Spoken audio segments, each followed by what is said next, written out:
I definitely. Look at what she's doing. She's a little tactile access hole.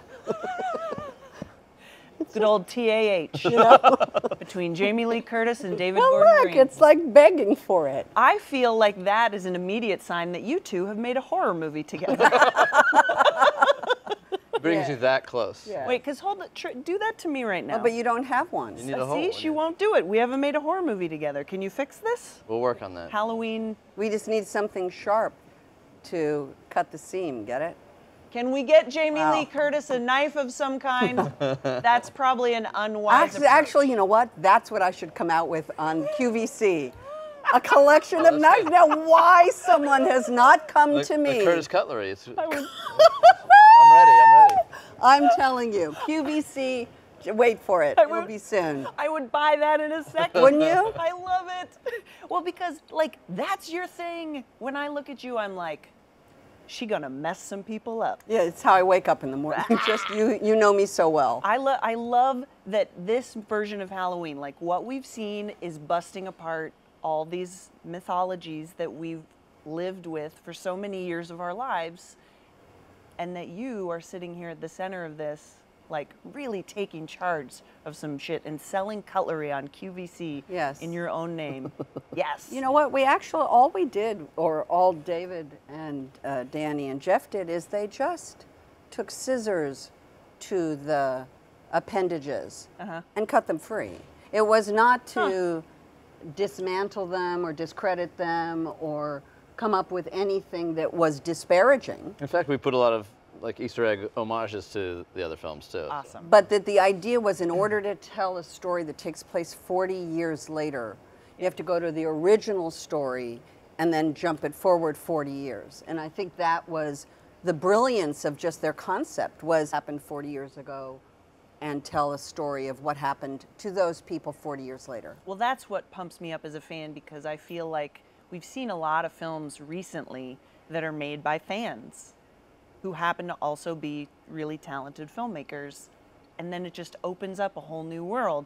So I'm reading like, this is the final chapter. Like everybody's making a big deal. They say final when I read about it, but is Who's it, saying? I mean, Nobody's seen it. I know, and I've read it on the See about internet, that. which makes it true, Yeah. question mark? Are we opening this up to a whole new kind of era of Michael Myers? A universe, if you will? Anything is possible. What we were trying to do is reestablish a group of characters in a place, in a series of events that I loved and had great nostalgia for, and begin that exploration and dissection a little bit. We had a blast from day one, and we're getting very close to being finished with the film now. So who knows where we go from here. You got Jamie Lee Curtis finding tactile access holes in your body now? Yeah, my dream come true. Come on. Yeah. It's like, Wow. do you think over the years that Laurie Strode has learned anything from Michael Myers, besides maybe the obvious of violent tendencies? So, all jokes aside, because I take it maybe way too seriously, and I think the approach was with a lot of integrity. This was not, nobody got paid. It was the same as the first movie. People who made this movie made it because they wanted to be a part of it. They wanted to work with David. They loved the script. They loved what we were trying to do. But the entire crew and the actors really went into it with a lot of integrity. So what I would say, it's a movie about trauma.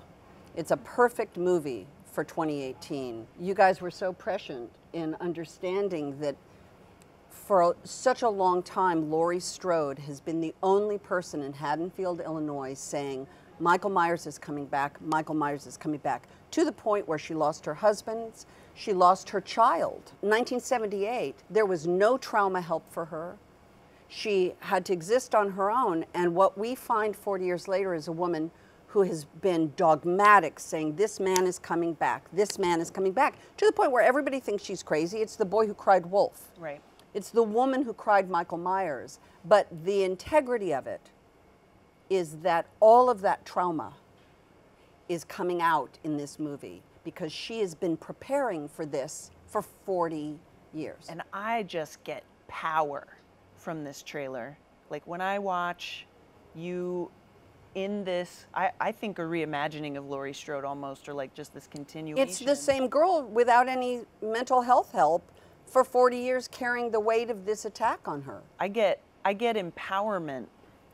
And But you see, you can only get empowerment because the other option is to be a victim, and to be a victim means you have no life. At least she's fighting for the chance to have a life, to protect her family.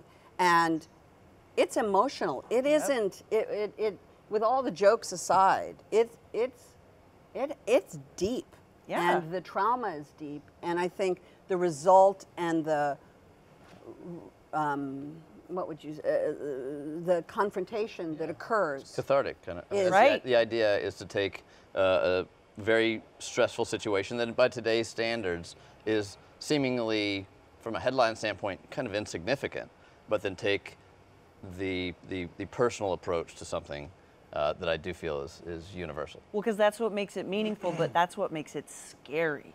But that's what made the first movie meaningful, was it was a small town, these were regular girls, and you focused on this one young girl who had dreams of finding a boyfriend, all of the natural vulnerabilities of a young girl. And you put her in the path of Michael Myers, and it naturally creates this incredible feeling of wanting to protect her, being terrified for her. And now, in the same breath, you have my granddaughter who's the innocent, my daughter who wants nothing to do with me, because all I was this dogmatic woman, and you bring Michael Myers back into it, and it's, again, as terrifying and as cathartic as the original movie. Simple, clean, beautiful storytelling. And also, Nick Castle I know. is back. And of course, I've known Nick for a very long time. And he was John Carpenter's best friend, who'd been in film school with him, was a director in his own right. And John was like, I need somebody to be the mask. I need somebody to be the shape. And Nick was like, okay. And, you know, Nick had 2 small children at the time, and, you know, they're in a band together. So it was interesting to have him come back and reprise the shape. Oh, it feels good to us. Like the royal us of the fans. Like Yeah. I'm like, yes, I speak for all of us. No, We're but so pumped. And I don't even know. Like I get so excited when I think about the trailer with this seemingly like crazy chess game that's going on. That's like has Michael Myers standing there, and I'm like, please don't show him the mask. Oh, just showed him the mask. Like, great. How scared are we going to be? Him. You'll be pretty scared. Yeah, be very scared of me. Yeah. Yeah, well, that's the thing. Is I like what Jamie said. Pour a foundation of drama, relatable characters, add just enough humor to keep us with enough tension breaker, and give us some great graphic visuals. And of course, John Carpenter's doing the music, so that's going to be huge. And you know, it's a childhood dream for me. Yeah.